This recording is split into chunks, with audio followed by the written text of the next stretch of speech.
President Trump nominated Judge Amy Coney Barrett of the Seventh Circuit to the Supreme Court.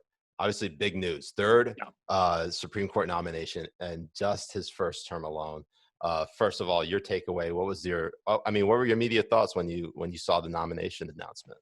Well, my immediate thoughts were different than my secondary thoughts. I did not know anything about Amy Coney Barrett when she was announced, other than she had been the boogeyman trotted out when Kavanaugh was announced. So back when Kavanaugh was nominated to the court, they were kind of holding Amy Coney Barrett back, going like, "Do you want us to bring on this crazy right-wing conservative, or this guy?" And like, so she was kind of the boogeyman.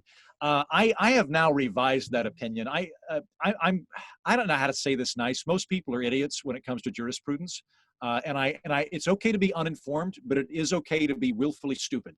And most people in the media, I think, oftentimes are propagating that. And here's what I mean by that.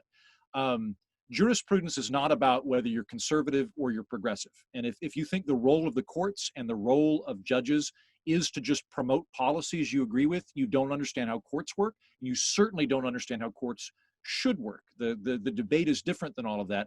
I think with Amy Coney Barrett, that because people don't know that, they don't know what originalism is, they don't know what living constitutionalism is, they go for the player rather than the ball. So rather than talking about the actual issues that are apt to come up in the court, the actual bright lines between her and progressive justices, they're just going to go after, well, okay, she's a Republican and a conservative and a woman, and like something, she was a handmaid in some kind of evangelical group, and I love Margaret Atwood, so I'm freaking out. I think that those are rather overblown. I think that the criticisms that I would potentially lobby at her based on the minimal amount of understanding I have is Scalia, who is her kind of judicial godfather, was sort of the arch textualist and arch originalist. I like Scalia. I think occasionally he failed to actually uphold that and did endorse policies he liked as opposed to the strict letter of the law.